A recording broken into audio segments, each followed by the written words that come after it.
বাংলাদেশের এনসিপি নেতা একজন, নাম হচ্ছে হাসনাত আবদুল্লাহ। উনি কয়েকদিন আগে একটি মন্তব্য করেছিলেন। উনি বলেছিলেন, একটি জনসভায় জনসম্মুখে বলেছিলেন যে বাংলাদেশের কিছু কুখ্যাত খুনি ভারত সরকার তথা ভারত আশ্রয় দিয়েছে। তাই নিয়ে উনি অনেক কিছু মন্তব্য করেছিলেন প্রকাশ্য জনসভায়।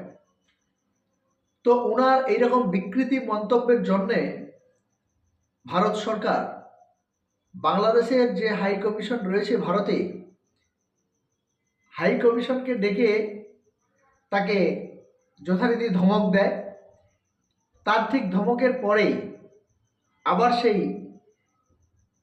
নেতা, এনসিপির ওই নেতা প্রকাশ্য জনসভায় বলেন যে বাংলাদেশে যে ভারতীয় হাই কমিশন রয়েছে তাকে লাথি মেরে বের করে দেওয়ার নিদান দিয়েছেন উনি। তো একটা জিনিস ওই নেতার মনে রাখা উচিত, ভারত যদি মনে করে ভারত একটি পরমাণু ক্ষমতাধর দেশ, যদি ভারত মনে করে নিমিষে বাংলাদেশকে এক নিমিষে একদিনে শেষ করে দিতে পারে, কিন্তু ভারত কেন চুপ করে আছে, কেন এইরকম ধৈর্যশীলতার পরীক্ষা দিচ্ছে, তা আপনাদের বুঝতে হবে। সবাই যে বাংলাদেশের রাজাকার তা কিন্তু নয়।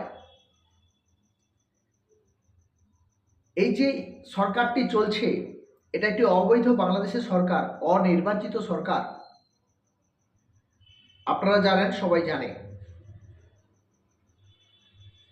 যেই সরকারটার কোনো অস্তিত্ব নেই, যেই সরকারটা কোনোভাবে তার গণতান্ত্রিক যে প্রক্রিয়ার মাধ্যমে সে সরকার গঠন করেছে তার সেরকম অস্তিত্ব নেই, সে তার কুক্ষমতার বলে আজকের একটি জনগণের মত নিয়ে যে সরকারটি গঠিত হয়েছিল সে সরকারটিকে পতন ঘটিয়েছে ওই ইউনূস সরকার। যাই হোক, যেই সরকার আসুক তাই নিয়ে আমাদের কোনো মাথা ব্যথা নেই, কিন্তু বিষয় হচ্ছে যে ভারতকে বাংলাদেশ হয়তো মনে করেছে যে খুব একটা নিম্ন নগণ্য একটা ছোট দেশ, তাই যা কিছু বলবো তা ভারত সরকার সেটা মুখ বুজে সহ্য করে নেবে, এটা একদমই নয়। আবার উনি বলছেন সেভেন সিস্টার উনি দখল করে নেবেন। আপনার বলতে 1 মিনিট টাইম লাগলো, আপনি করে দেখাতে পারবেন? আপনার দেশ করে দেখাতে পারবে? কোনো দিনই পারবে না,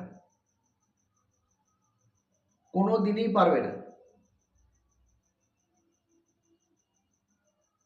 ফাঁকা মাঠে অনেক কথা বলা যায়,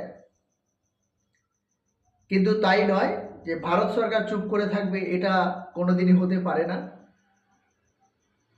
সময় কথা বলবে, সময়ে আপনারা সবাই দেখতে পাবেন যে ভারত সরকার কিভাবে উচিত শিক্ষা দিয়েছে। প্রথমত তো যে বাংলাদেশে যে হাই কমিশন রয়েছে বা ভারতে, তাকে দেখে তলব করেছে ভারত সরকার। এখন দেখুন আর কাকে কাকে ডাকে, আর কি কি করতে চলেছে ভারত সরকার।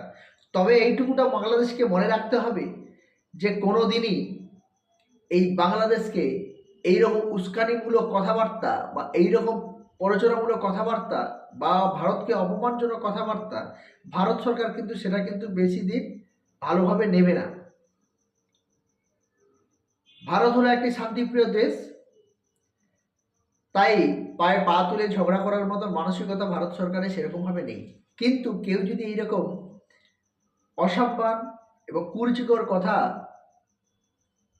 ভারত সরকারকে নিয়ে অপমানজনক কথাবার্তা বলতে থাকে, তা কিন্তু ভারত সরকার কোনোদিনই মেনে নেবে না।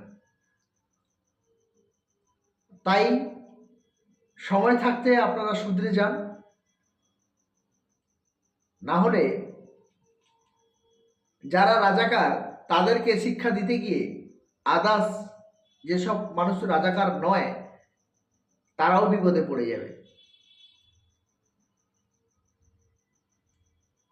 তাই বন্ধুরা, ভিডিওটি আজ এই পর্যন্তই।